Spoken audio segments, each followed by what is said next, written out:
Comienza Crecer con Paloma Hornos y os doy mi bienvenida.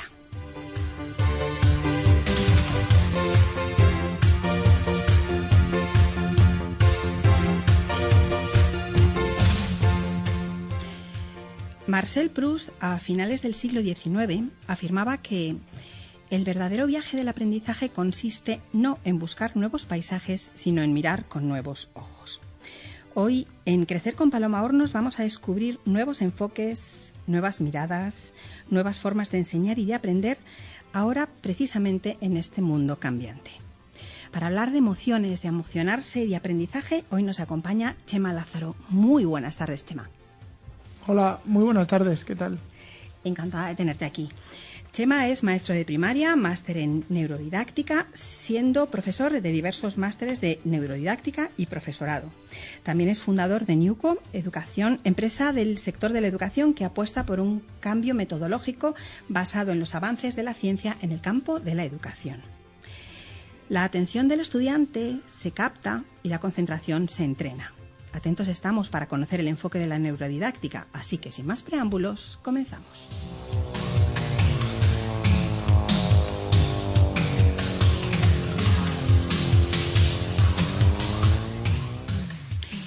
Apasionado, enamorado de la vida, disfrutando montañas, océanos, amigos, solo se vive una vez. Así se presenta en su perfil de Instagram Chema Lázaro.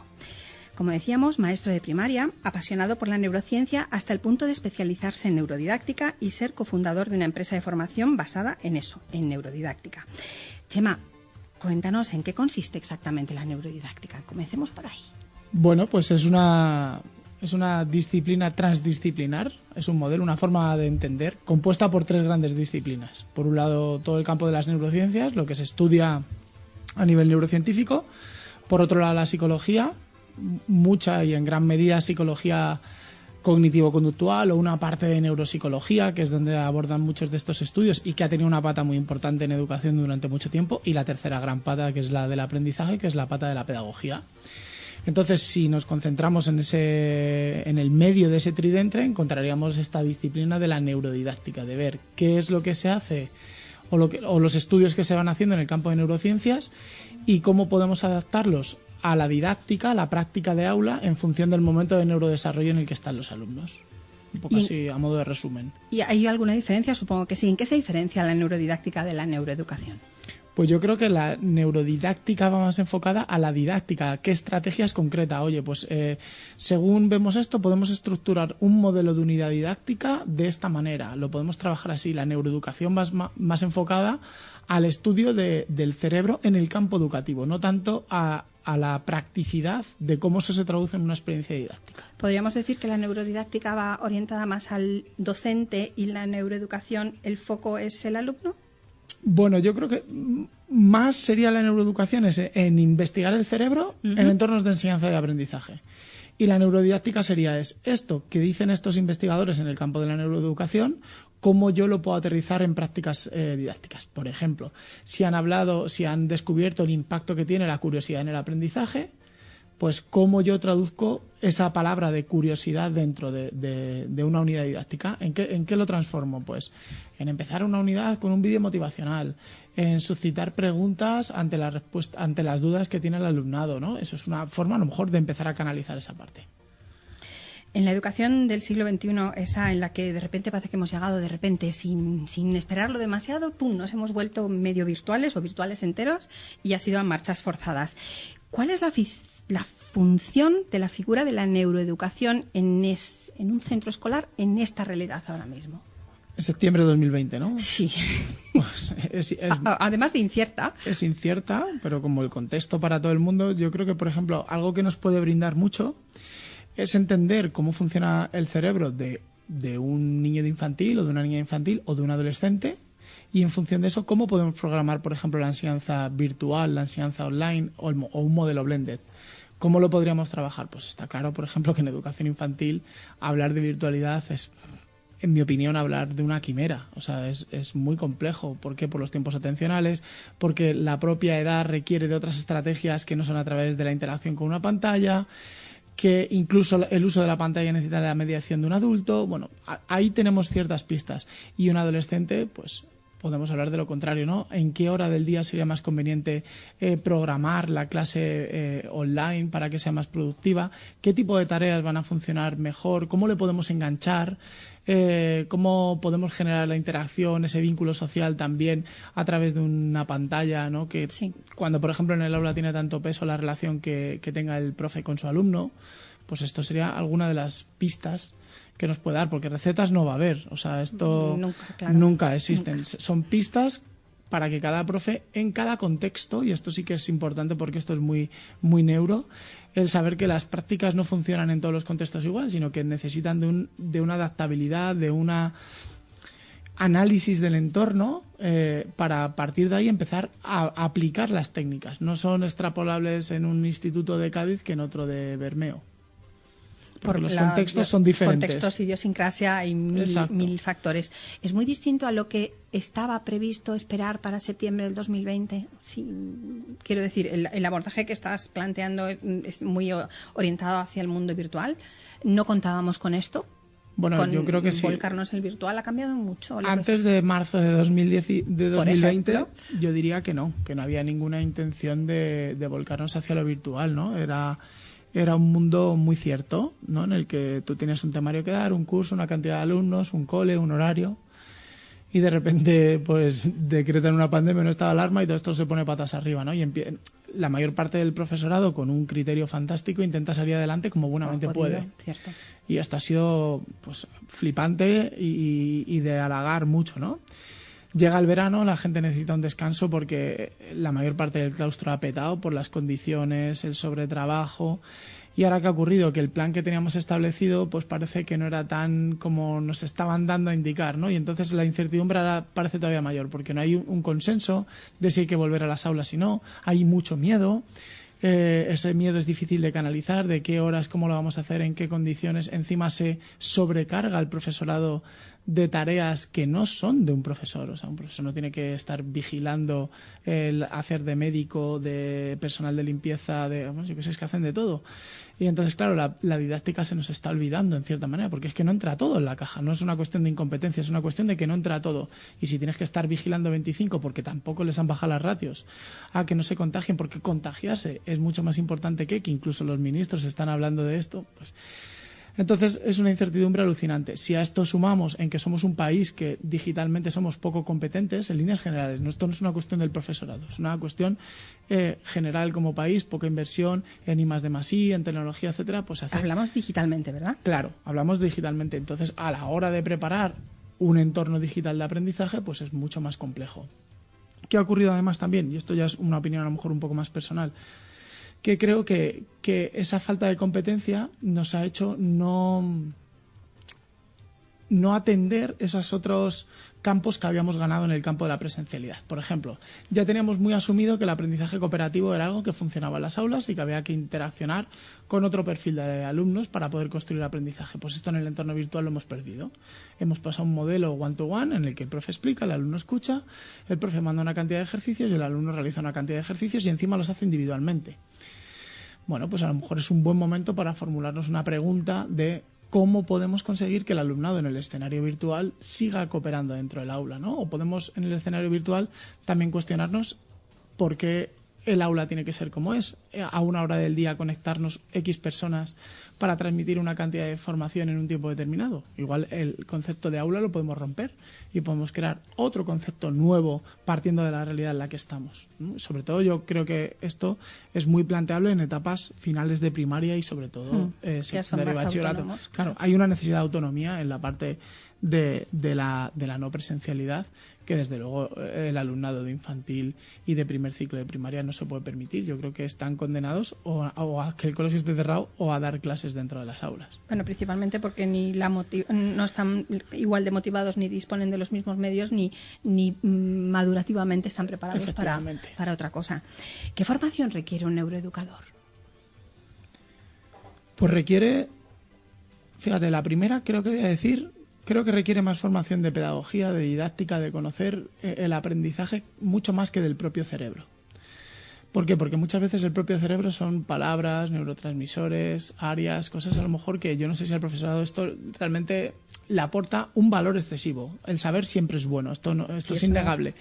Pero creo que tiene que tener mucha práctica didáctica. ¿Para qué? Para cuando habla con un investigador o lee un estudio, puedan seguir hacer la transferencia a qué es lo que pueda aplicar al aula.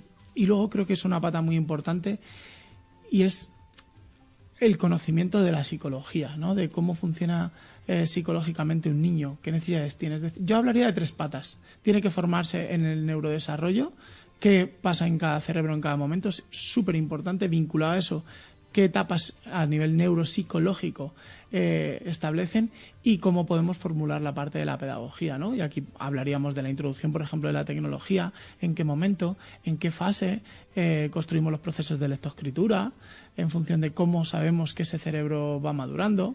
Es decir, hablaría de esas 3 patas. Y luego creo, pero no es un neuroeducador, creo que cualquier maestro tiene que ser muy humanista.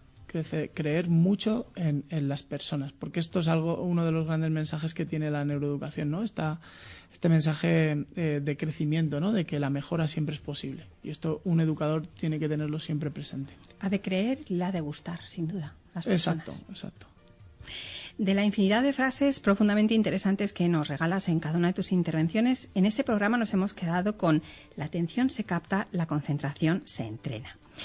Si la concentración se entrena, ¿cómo podemos gestionar la neurodidáctica con niños con problemas de neurodesarrollo, niños con TDAH, déficit de atención, etcétera? ¿Cómo? Es que este es uno de los primeros errores. Yo no soy especialista en TDAH, pero he escuchado a muchos. Y es que el propio término genera controversia. O sea, el niño con TDAH no tiene un problema de atención, tiene un problema de concentración, que no es lo mismo. Por eso digo que la atención se capta y la concentración se entrena. Los chavales con TDA o TDAH, ellos captan perfectamente la atención. O sea, dicen, este estímulo me interesa esto que me está contando. Lo que son incapaces es de sostener la atención en el tiempo. Entonces, el problema es de concentración, que creo que es diferente. Entonces, en el aula normal de niños que no tengan diagnosticado un trastorno, yo por eso hablaba, o me gusta mucho decir, que en la secuencia de aprendizaje el maestro tiene que tener estrategias suficientes para captar la atención, porque el niño está sobreestimulado con cantidad de estímulos, bien internos o externos, claro, que están compitiendo con la atención del profesor en ese momento. Entonces el profe tiene que competir con eso, nos guste o no. Y eso no quiere decir ser un payaso, hacer malabares, no quiere decir que tienes que manejar esos tiempos atencionales. Y luego, cuando están construyendo aprendizaje con esas actividades, esas tareas estructuradas por parte del profe, tiene que generar el escenario correcto para que se dé la concentración, ¿no? Si yo estoy reflexionando sobre una lectura, necesito tiempo y silencio. Y eso es otro escenario diferente al espacio puro y duro atencional. Cuando yo estoy haciendo una tarea compleja, necesito de alguna manera algún estímulo que el profe me dé para que me haga perseverar más en la tarea, porque el objetivo va a tardar más en llegar. Me va a tener que permitir tener recreos atencionales, ¿no? Pues ¿cómo me va a hacer un descanso dentro de una sesión de 60 minutos, de 50 minutos? La atención ya sabemos que tiene X ciclos atencionales. ¿Cómo el profe para esa atención para retomar esas bombas atencionales y que el alumno tenga la habilidad de volver a concentrarse? Todo eso es diseño didáctico. Todo. Hoy me he intercambiado unos correos con Rafael Vizquerra y él decía que no hay mejor improvisación que la que está preparada. Y es que no puedo estar más de acuerdo en esto. Es decir, un profe no puede entrar al aula por más experiencia que tenga Puerta Gallola. Yo tengo que tener preparado todo lo que quiero que ocurra y a partir de ahí, efectivamente, improvisar, claro que sí, pero en base a un guión de las cosas que quiero establecer y que quiero pautar.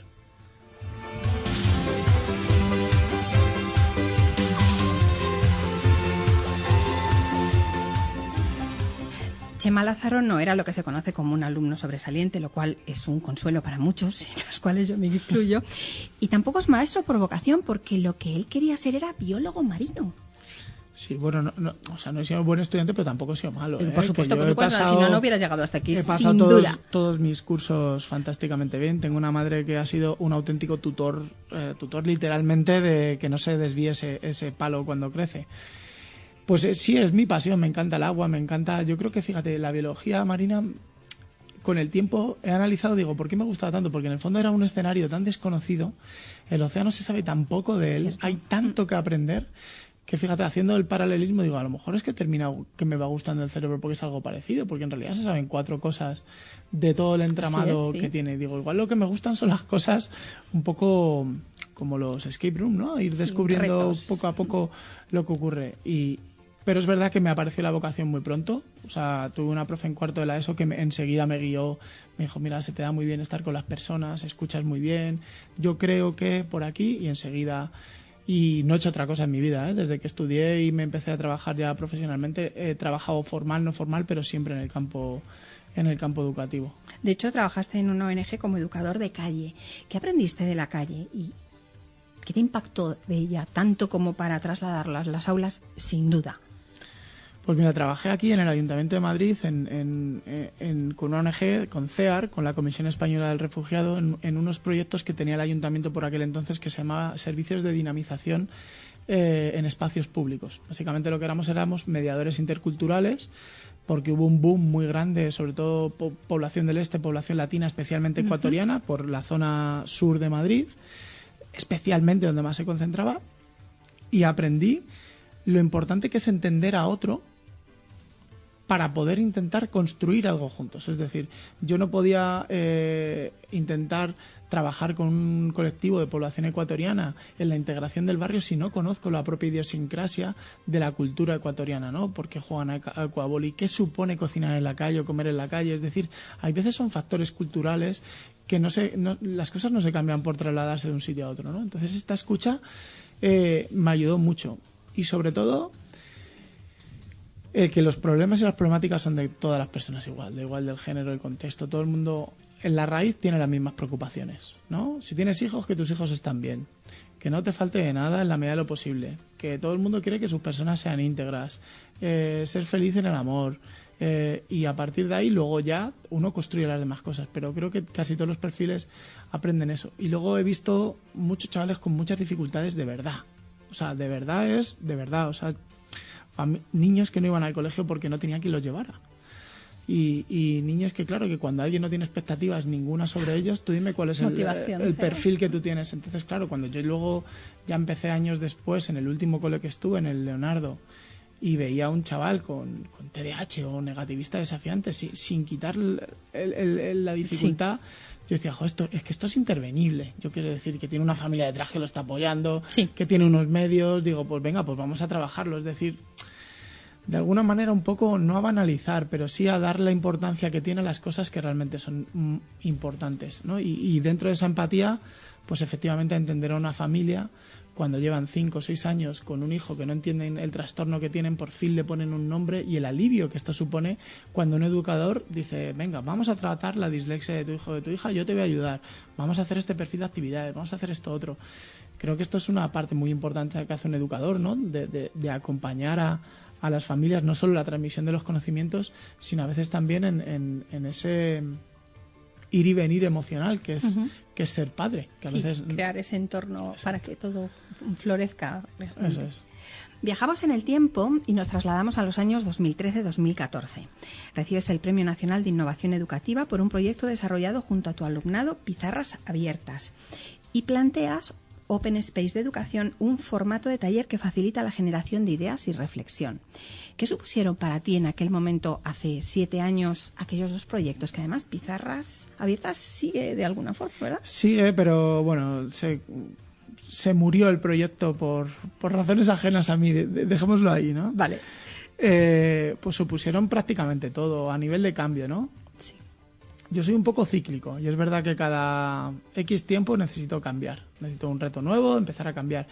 Y justo más o menos ese proyecto de Pizarras Abiertas era el principio de un fin de algo, ¿no? Tuve un perfil de alumnos que era la leche y a partir de ahí empecé un proyecto de emprendeduría. Yo me abrí mucho más a mi cole, empecé a conocer a muchos profesionales, otros profesores de otros centros, y a partir de ahí fue la idea de construir estos Open Space, de decir, ¿por qué tiene que haber una agenda prefijada con una figura de un experto para contar cosas y no podemos construir espacios donde la inteligencia colectiva genere cosas? ¿No? Y es decir, intentar aplicar lo mismo que yo intentaba trabajar dentro de mi aula a espacios con compañeros, ¿no? Con profesionales. Creo que los congresos están bien y son útiles, pero confío mucho más en el poder colectivo de la gente. Es decir, me parece que es más rico 200 profes escuchándose entre ellos, intercambiando ideas, y si consideran que un espacio no le aporta valor se puedan ir, que tragarse 6 charlas mías de entre otros, y si no le aportan valor tengan que estar ahí o mirando el WhatsApp o haciendo otra serie de cosas. Creo que esto es importante entender que hay gente, millones de ellos, que tienen una aportación de valor brutal y que no tienen a lo mejor la suerte que estoy teniendo yo hoy ahora de tener un micro delante para contar las cosas que uno piensa. Entonces, esos espacios más horizontales creo que son muy necesarios en educación. ¿No existen? No muchos, o yo diría que casi ninguno, muy pocos, te diría yo. Yo creo que casi todos son mucho más verticales, que es verdad que cada vez más los congresos tienden a hacer un espacio luego a modo de taller, ¿no? Donde la gente interactúa, pero yo creo que es más la idea que no sea tan instruccional, ¿no? Es decir, oye, yo creo que los profes se forman, no creo que están suficientemente preparados para dar opiniones, y además tienen, en este caso ahora, mucha más experiencia de aula que yo porque lo están viendo en el día a día. Pues ¿por qué no lo puedo escuchar y entre los dos generar un nuevo acuerdo, un nuevo formato, una nueva idea de sacar algo adelante, ¿no? En el co-crear, que es parte de la idea del Open Space. En el año 2017 recibes el Premio de Innovación Universidad Rey Juan Carlos por propuesta innovadora en la 4ª edición de los Premios Profesores Innovadores 2017. Y también fuiste, en el mismo año, finalista del Premio Mejor Docente a Banca. ¿Quién te sirvieron a lo largo de tu vida como inspiración para todos estos logros, grandes, pequeños, pero al fin y al cabo, como tú dices, son ciclos, hitos? O sea, y esto es un tipicazo, ¿no? Yo que sé, mi madre me ha enseñado a que las cosas cuestan. Fin, ¿no? Entonces, el trabajar cada día por conseguir objetivos. Y luego lo hablaba el viernes cenando con unos profes en Valencia. Cuando uno sale del aula de alguna manera, empiezas a relacionarte con otros profesionales que saben todos o muchos de ellos mucho más que tú, y esto te hace crecer sobremanera, ¿no? Cuando estás sentada en una mesa cenando y tienes a Spencer Keegan a un lado, tienes a Elsa Punset enfrente, tienes a Francesco Tonucci a diagonal, pues esto, quieras o no, te pone la cabeza en otro nivel, ¿no? Porque son gente que llevan mucho tiempo, que han profundizado mucho cada uno en el ámbito, y eso te ayuda mucho, ¿no? Es decir, el contexto de con quien tú terminas rodeándote te ayuda. Entonces, eso me ha inspirado muchísimo. Y luego he tenido la suerte de cruzarme por la vida con José Ramón Gamo, que ha sido socio mío, que ya no lo somos, pero es un amigo íntimo, de aprender mucho al lado de él. Y luego, sobre todo, creo que es súper importante cuestionarte que aunque estés haciendo las cosas bien, siempre las puedes hacer mejor. Y esta idea a mí me propulsa siempre hacia adelante y te hace que no estés estancado, y siempre escuchar la idea de otro y decir, hostia, qué cabrón, ¿cómo ha podido ocurrírsele esto, ¿no? Qué brillante, ¿cómo lo puedo llevar yo esto al terreno que manejo, ¿no? Y la parte interdisciplinar creo que también es chula. Todos en algún momento de nuestra vida nos hemos encontrado con alguien que nos ha dicho la palabra correcta en el momento más adecuado. ¿Qué consejo te hubiera gustado recibir? Que ahora probablemente ya lo hayas integrado, pero en aquel momento cuando tú empezabas, ¿qué te hubiera gustado? Que te fuera adelantando, así te hubiera arreglado o te hubiera facilitado las cosas. Mira, me hubiera gustado que me hubieran dicho que la ignorancia es muy osada. Porque yo en algún momento he dicho cosas por ignorante y he sido como muy osado en la forma de manifestarlas, ¿no? Que cuando uno va aprendiendo dices, ostras, macho, ¿cómo dije eso, no? ¿En qué momento? Y es porque realmente sabes menos de lo que te crees que sabes. Y eres muy osado, tremendamente osado. Y esto luego, tiempo después, hablando un día con Ana Forés, y me recomendó un libro, el libro del not knowing, del no saber. En este libro hablaba que cuando uno sabe pocas cosas, todo lo que hay alrededor de lo que no sabes es muy poco. Entonces te crees que sabes mucho. Claro. Pero cuanto sabes más, a tu alrededor crece todo lo que no sabes. Y cuanto más sabes, más sigue creciendo. Entonces creo que esto es algo súper chulo de intentar entender. Y es algo que diría a la gente. Y sobre todo, ya vinculado a esto, el no juzgar por cosas cortas, pequeñas, ¿no? A una persona, una trayectoria, un momento largo profesional por una pincelada de algo, ¿no? A veces tropiezo por un... somos muy echados para adelante con muchas cosas, y hay que reflexionar, y hay que parar más, ¿no? Yo qué sé, por poner un ejemplo concreto, muchas veces he hablado del tema de la innovación con la tradición, y yo creo que esto es una comparativa horrorosa. horrorosa. Hoy día me desdigo de todo eso que dije. O sea, creo que hay profesores tradicionales que son maravillosamente buenos porque tienen un impacto en el aprendizaje de sus alumnos. Y hay profes que se catalogan innovadores que no tienen impacto en el alumno y viceversa. Profes innovadores que lo tienen y profes tradicionales que no lo tienen. Con lo cual, creo que esto va más de tender puentes que de destruirlos. Seguro que estás enredado en algún proyecto nuevo ahora mismo. ¿Algo que nos puedas adelantar o es sí, mira, en cierto modo secreto? Estoy ahora liado en intentando construir como un mapa de metro de la formación docente o de la innovación docente, ¿no? De todo esto que hemos llamado estas metodologías de vanguardia. Generar como un mapa de metro de ver dónde van cada línea y en qué punto convergen cada una. Uh-huh. Porque tenemos la percepción de que a veces salen las cosas demasiado rápido, no nos da tiempo a veces a un director de centro a generar la reflexión que necesita para poder elegir, porque no tienen la visión global de todo, y a lo mejor esa tipología de mapa de metro nos permite poder elegir mejor sobre qué líneas vamos a viajar y en qué estaciones nos tenemos que detener más tiempo, porque a lo mejor convergen más tiempo, más cosas, ¿no? Esto es una línea ahí de proyecto que estoy ahora desarrollando con el equipo, y luego dentro de eso pues vamos a empezar a sacar escenarios formativos por itinerarios, donde no todos los profes se formen sobre lo mismo al mismo tiempo, sino que puedan elegir en función de las competencias hacia dónde van a poder viajar esa formación. No vale el café para todos. Si esto no vale para los alumnos, tampoco vale para los profes cuando se forman. Entonces ahí estamos dándole vueltas. Y luego tengo ahí otros proyectos de otro calado, también de magnitud, uno de ellos, pero bueno, ahí no puedo decir nada, pero se verá, y está relacionado con uno gordo que ya hice. Estupendo. De hecho, cuando estábamos a punto de entrar, estabas con el ordenador en el regazo ultimando esas cosas que estamos esperando que aparezcan.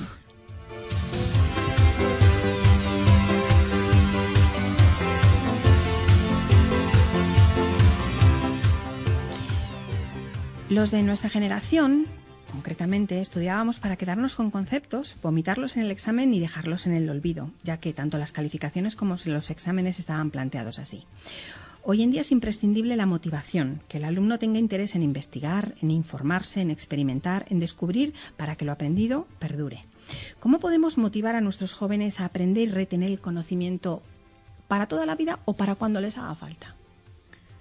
Pues mira, igual un joven esto no lo entiende hoy. Pero bueno, yo tengo casi 40, tengo 2 hijos y medio, estoy esperando el tercero.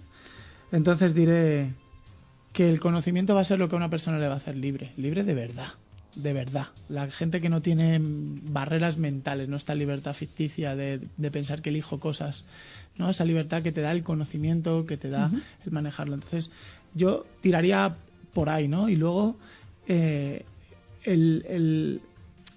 el que uno no es realmente competente si no tiene conocimiento, que esto es una falsa creencia que nos han hecho creer en la última década, ¿no? Desde el aprendizaje por competencias, que tantos han hartado de decirnos que parece que el alumno solo tenía que hacer. Bueno, para yo poder ser competente en algo tengo que tener unas dosis de conocimiento sólidas, consolidadas, y luego tengo que formular ese metaaprendizaje que me permita reflexionar sobre lo que voy a aprender.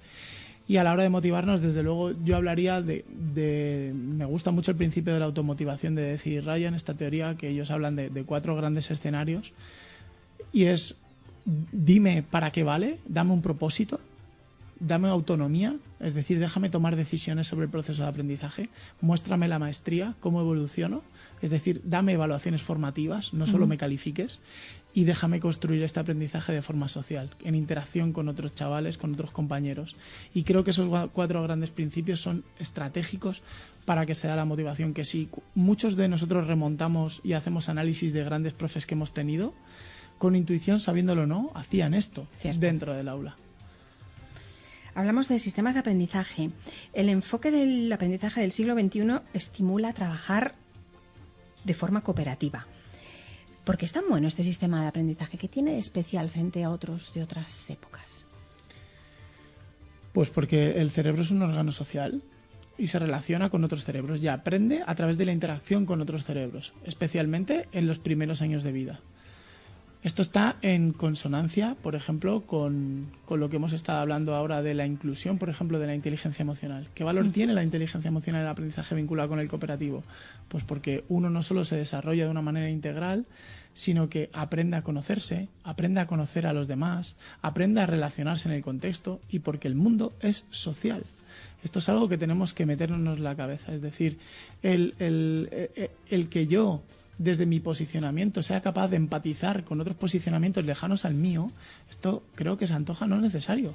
O sea, fundamental en esta era de la posverdad en la que casi todo está cada vez más polarizado, ¿no? Esto Mariano Sigman lo llama como los grises potentes, ¿no? Esta gente que es gris, está posicionada, pero es capaz de dialogar, tender puentes, construir, pero siempre desde una posición consolidada. Yo creo que iría por ahí. Luego se han comparado en diferentes estudios el cooperativo con otros estilos de enseñanza individualizada, colaborativa, y tiene más impacto en el aprendizaje del alumnado y además genera mayor bienestar. Que creo que esta palabra es interesante, ¿no? Es decir, hay bienestar. Y luego creo que enseña cosas aparte, y esto ya a lo mejor hablo más de valores, que creo que es importante, ¿no? El aprender juntos a que yo haga las cosas solos, pero que otros me enseñen, el generar esa interdependencia positiva en el que yo no voy a poder hacer nada si tú no lo estás haciendo, ¿no?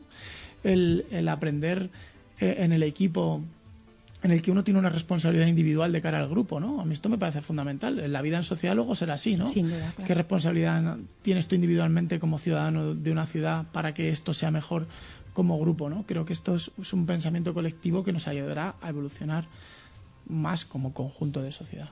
Una cosa es la educación individualizada y otra cosa es la educación personalizada. ¿Qué truco o qué pautas o qué consejos le recomendarías a un docente que tiene 25 alumnos en clase? Bueno, o por lo menos los tenían en el mes de marzo, hoy en día no lo sabemos todavía. ¿Qué puede hacer para personalizar en la medida de lo posible? Incluso, ¿qué podríamos hacer para en nuestra casa, con nuestros pequeños, personalizar la forma en la que sugerimos, enganchamos? Yo lo primero que seducimos? le diría es que le admiro. O sea, porque 28, 27 es inadmisible. Porque no tienen tiempo de poder atenderlos con la calidad que merecen, ¿no? Eso es lo primero. Y luego creo que a la hora de personalizar, por ejemplo, yo me quedo con un modelo que es el paisaje, los modelos de paisajes de aprendizaje, que creo que es extrapolable a casa, y es trabajar cognitivamente varios niveles, diferentes niveles, que el alumno aplique, que el alumno comprenda, que el alumno recuerde, que el alumno haga, que el alumno reflexione, y luego diferentes perfiles de actividades vinculadas a lo lingüístico, actividades motoras, actividades artísticas, actividades en el exterior. Si quieres el modelo de inteligencias múltiples, cruzarlo con eso es guay, y si no, pues a lo mejor un modelo más centrado en la memoria, pero al fin y al cabo variar, ¿no? Porque se ha dado pie en la personalización a que uno tiene que aprender mucho de lo que se le da bien y en eso destacar. Y esto yo creo que no es así. Yo creo que uno tiene que aprender mucho de lo que se le da bien y trabajar mucho más lo que no se le da bien para potenciar en lo que ya es bueno de manera a lo mejor un poco más innata, ¿no? Esto lo hacen los deportistas de élite. Usain Bolt es velocísimo, pero en parte trabaja la flexibilidad, trabaja la fuerza, y eso es lo que le hace ser Usain Bolt. Si solo trabajara la velocidad, seguramente no sería tan bueno. Esto que en lo físico se ve perfectamente, hay que desarrollarlo exactamente igual en lo cognitivo. Y sobre todo, y muy importante, creo que en la parte de personalización hay una parte que es dejar elegir. ¿Cómo puedo entrar en negociación con mi alumnado para que pueda elegir? ¿No? ¿En qué momento puede tomar decisiones sobre lo que quiere hacer? Pues a lo mejor puede priorizar los objetivos que va a trabajar. La personalización también va por dar planes de mejora, ¿no? Y esto cambia de nuevo, otra vez aparece la palabra de la evaluación. Si tú a mí me evalúas durante todo el proceso, me estás dando planes, me estás dando cómo mejorar, me estás personalizando lo que yo estoy necesitando. No me estás encasillando en una nota, que no digo que esté mal, digo, habrá que hacerla también, pero que nos quedemos en los matices que tienen las cosas, que eso da mucha información al alumno. Y también hablamos de personalizar, cambiar el lenguaje, a lo mejor a la primera persona del plural. Creo que esto es chulo cuando trabajamos con el alumno, no eres tú, sino somos nosotros. Integrando, ¿no? Claro. Una cosa es trabajar de lo que soy capaz, desarrollar lo que soy capaz, trabajar de lo que no soy capaz, pero también aparece el pensamiento crítico para poder elegir. ¿Cómo podemos desarrollar en nuestros alumnos ese pensamiento crítico tan necesario, máxime en el mundo en el que estamos viviendo ahora mismo? Pues bueno, yo creo que para tener pensamiento crítico lo primero hay que tener es conocimiento para poder llegar a pensar críticamente. Que existe la capacidad, que existen otras posibilidades. Eso es el primer punto de partida. Lo segundo es, y esto lo explica muy bien José Carlos Ruiz, un filósofo, participa y tiene un escenario en la ventana muy chula con Francino, y él habla de esta curiosidad como humanista, ¿no? El utilizar la emoción de la curiosidad para que el alumno tenga ganas de generar esas respuestas que terminarán siendo muy complejas a través de por ejemplo, una pregunta inicial. Y sobre todo también se desarrolla el pensamiento crítico cuando uno admite que hay más posibles de una respuesta en el aula.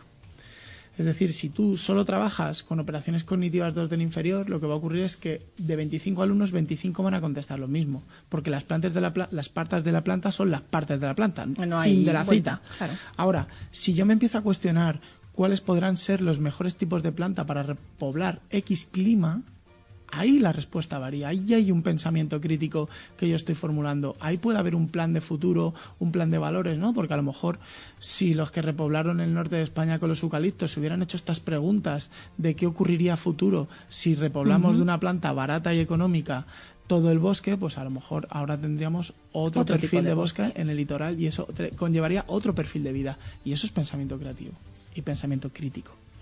Cuando introduces a un alumno dentro de la historia, capta su atención y eso es una ventana gigante hacia el aprendizaje. De esta forma, Chema nos describe eso que tanto escuchamos de para enseñar y aprender hay que recurrir a la emoción. Chema, ¿qué tiene la emoción que tanto fija el aprendizaje? Pues es que las emociones tienen dos grandes beneficios en el aprendizaje. Por un lado, no solo te hacen fijarlo mejor, sino que te hacen recuperarlo mejor. Entonces tiene dos grandes beneficios, por no hablar de que es el primer paso a la parte racional del cerebro, a esas funciones ejecutivas. Cuando se activa toda esa parte emocional, entrará ahí. Y además es que las emociones están presentes en absolutamente todo el aprendizaje. Y esa cita yo creo que va un poco porque hablo mucho de los contextos narrativos, ¿no? Cuando generamos esas emociones, contando esas historias. Sí. Yo recuerdo, por ejemplo, a Manolo, que era mi profe de historia y en mi cole, que el tipo tenía una capacidad de contar historias. O Nieves con Costrina, ¿no? Esta periodista que te cuenta la historia que alucinas con tantos chismorreos, no deja de alguna manera apelar a tus emociones. Pero aquí hay que tener un cuidado, porque si nos quedamos solo en un nivel emocional, las respuestas van a ser muy emocionales y muy poco racionales, con lo cual se va a producir poco aprendizaje, ¿no? Me explico. Cuando desde la mayor parte de los medios de comunicación todos los mensajes son tan emocionales, nos machacan con el miedo, con el cuidado, entonces toda la respuesta es tan sumamente emocional que estamos bloqueados. Sin embargo, si dejamos de un lado que la emoción esté, pero que aflore luego el pensamiento en torno al escenario inicial que hemos presentado, es donde se darán esos aprendizajes más profundos. Volvemos al aula. El concepto de hiperaula, que hace meses era algo casi teórico, de repente las circunstancias actuales lo han convertido en una realidad que nos hemos encontrado con ella de sopetón. Hemos de encontrar sitios nuevos para el aprendizaje y, por supuesto, salir de las aulas, más que nada porque nos están obligando las circunstancias. ¿Dónde te gustaría a ti impartir una lección que no fuese ni en el aula ni dentro del colegio siquiera? A mí me encantaría aquí en Madrid, en la Plaza Mayor.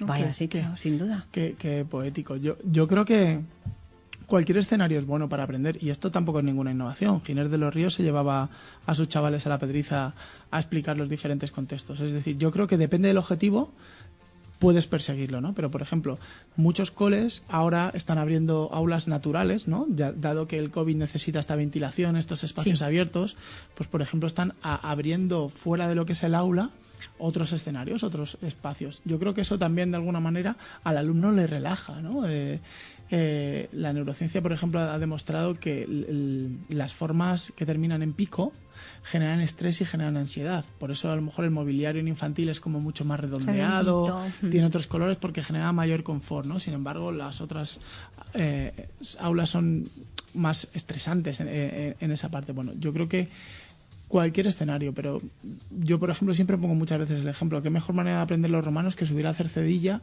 y que alguien te cuente historias sobre la calzada romana que estás pisando, ¿no?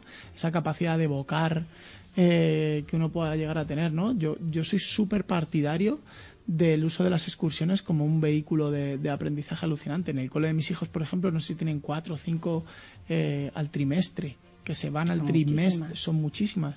Claro, pero si entendemos que la salida no es a ir a pasar el día, sino que es una parte de poder aprender o salir fuera a poder dibujar o a escribir lo que estás viendo, creo que es chulo. Y además no solo a la hora de transmitir la clase, sino también de aprenderla, ¿no? Esto del just-in-time teaching. El que uno pueda estar aprendiendo mientras que va en el autobús a un lugar, está viendo una lección sobre algo y luego cuando llega a clase puede estar trabajando otros principios. Esto es lo que nos viene en adelante, ¿no? Uno ve Netflix no solo en el salón de su casa, lo ve donde buenamente puede. Pues aprende igual, ¿no? Exacto. ¿Estamos educando con herramientas de antes para un mundo que ya no existe o por el contrario, estamos equivocados y la verdadera finalidad de la educación no está en el futuro, sino en aquí y ahora? Ostras, esta es chunga, ¿eh?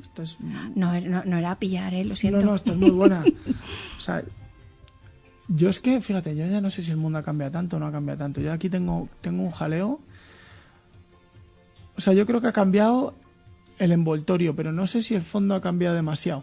Somos los mismos al final, ¿no? Y las necesidades creo que se siguen generando igual. Es decir, cuando yo leo, es que en 10 años el 25% de los puestos de trabajo no existirán. Digo, joder, si es que hasta hace 20 años era igual. Sí.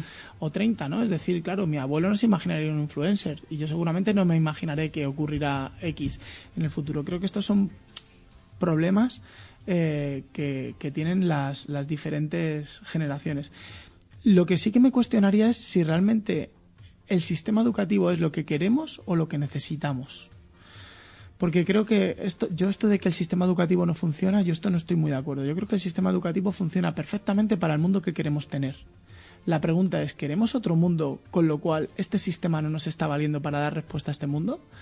Esta es la pregunta ya, y entra a lo mejor un debate a lo mejor más utópico, más filosófico, y yo me muevo más en esta línea. Creo que lo que tenemos está perfectamente engranado y funciona perfecto para lo que hemos decidido que queremos tener en este mundo. Ahora mi pregunta es si vamos a combatir contra el cambio climático, si vamos a combatir la desigualdad de género, si vamos a dar oportunidad a la infancia, si vamos a trabajar mucho más a nivel conceptual. Creo que esto requiere otras estrategias. Entonces igual el sistema ya no nos vale, ¿no? Porque entonces nos moveríamos y lucharíamos por lo que creemos que es justo, ¿no? Pero nos han llevado 10 años recortando el PIB en educación y nadie ha levantado una mano para quejarse de nada. Entonces, pues hoy tenemos de estos polvos estos lodos. O sea que esto no es nuevo, esto no viene de marzo.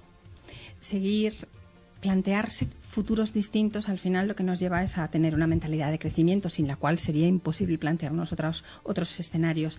¿Cómo podemos generar esa mentalidad de crecimiento en nuestros niños? Pues mira, yo esto, por ejemplo, como padre intento trabajarlo todo lo que puedo con mis hijos. Uno de los grandes mensajes es elogiar el esfuerzo por encima del resultado. Y esto no quiere decir que el resultado no sea importante, que muchas veces la gente resultadista tilda esto, pero yo creo que el camino o las veces que uno persevera para hacer un cohete de Lego bien hecho es lo realmente importante. Luego la figura la podemos cambiar, la podemos iterar, pero en la perseverancia que uno tiene esto es lo que queda, ¿no? Y esto creo que a los estudiantes y a los hijos es muy importante elogiárselo. ¿Por qué? Porque se darán cuenta que el éxito no radicará en sus capacidades, radicará en su capacidad de esforzarse, de trabajar, de perseverar. Y esto rompe la cultura de la inteligencia de la escuela, ¿no? En el que nos catalogaban por 90, 110, 120 de CI y nos ponían a cada uno en un lugar. Entonces yo como padre, a mí me encanta que mis hijos entiendan que hacer las cosas bien o mal depende de la cantidad de veces que lo intenten y que a lo mejor no van a llegar a ser el ideal que piensan que sean, pero sí la mejor versión. Y esto culturalmente es algo, yo creo que muy rompedor, porque tendemos el sueño americano, eso es mentira. Lo que yo, dentro de mi contexto, de mi oportunidad, de donde estoy, sí puedo ser lo mejor que yo pueda llegar a ser. Y esto forma parte de la escuela como ese compensador de las desigualdades, ¿no? Entonces, esto es parte de la mentalidad de crecimiento, enseñar a las personas que su inteligencia cambia a lo largo del tiempo y que el contexto les va a influir mucho. Por eso, cómo coman, qué tipo de vida lleven, les va a influir en cómo se va a desarrollar su cerebro. La soledad, los malos hábitos, el estrés, todo esto forma parte de la vida integral de una persona, no solo el conocimiento. De hecho, con eso también desarrollamos una mirada no tan cortoplacista, ¿no? Mucho más puesta en en lo que viene y en lo que nos queremos convertir. Hemos hablado de otras formas de enseñar, otras formas de aprender.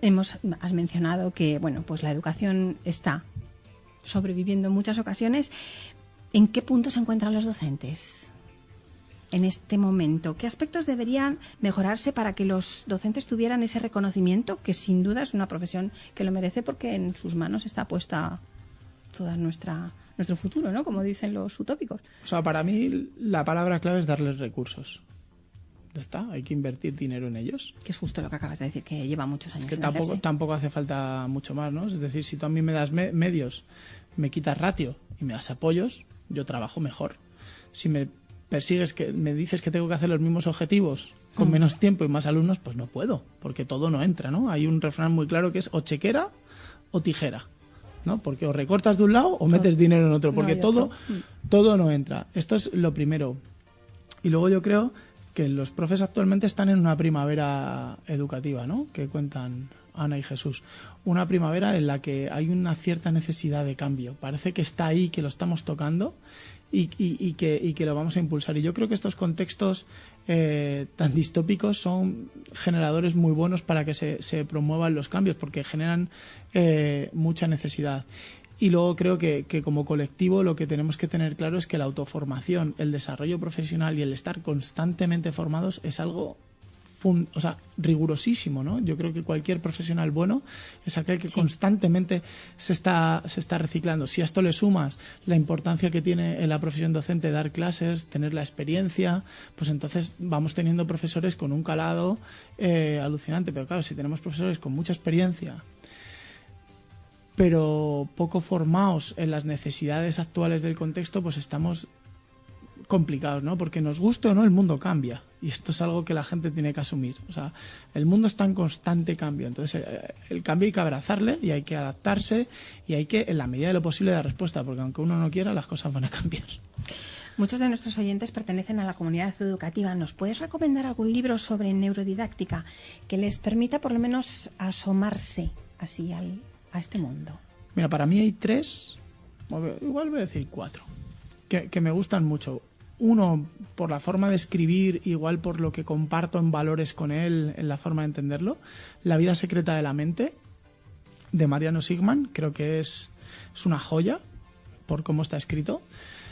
Luego hay otro libro de Stanislas Dehaene, que es uno de los mayores investigadores en el campo de las neurociencias, que se llama ¿Cómo aprendemos?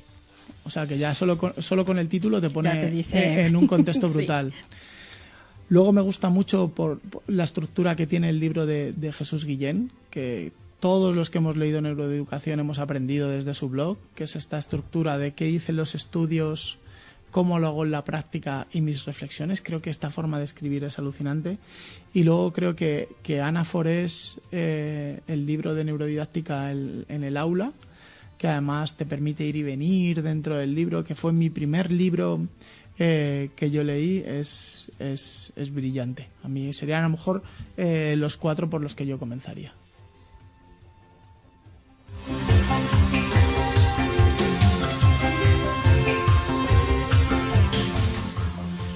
Hablamos de atención, hablamos de sorpresa y hoy queremos conocerte y te propongo una forma divertida y sorprendente de hacerlo. Respóndeme sin pensar demasiado con 3-4 palabras a lo sumo. Si dirigieras una película, ¿de qué género sería?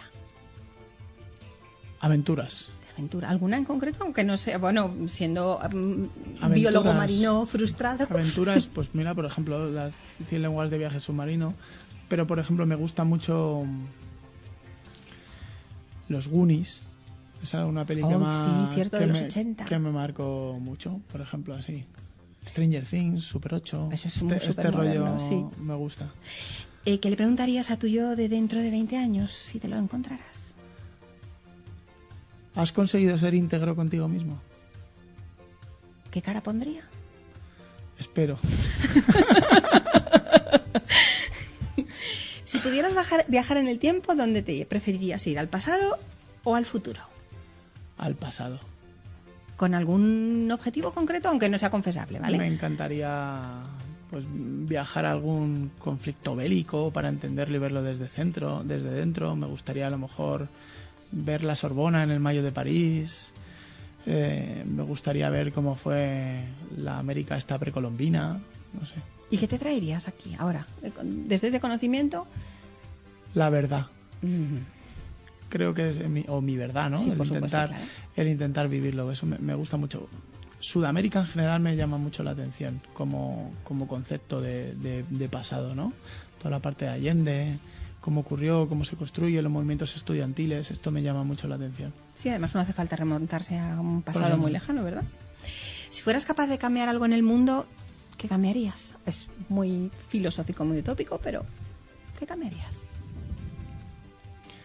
Creo que el acceso al conocimiento. Creo que con eso la gente terminaría aprendiendo a buscarse la comida, se mejoraría la sanidad. Creo que la cultura es lo que cambiaría.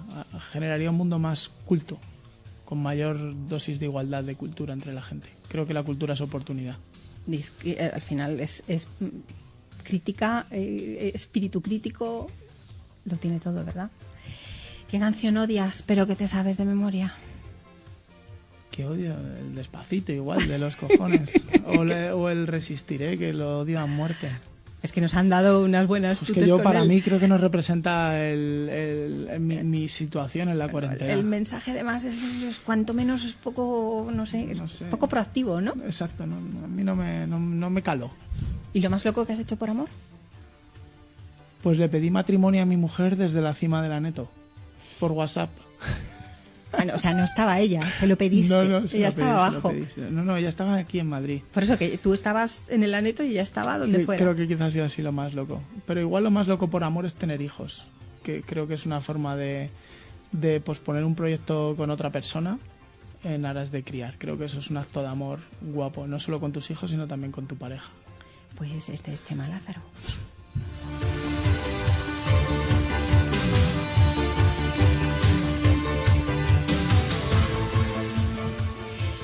Nuestro invitado de hoy, Chema Lázaro, suele utilizar una frase que, con su permiso, tomo prestada para cerrar el programa de hoy.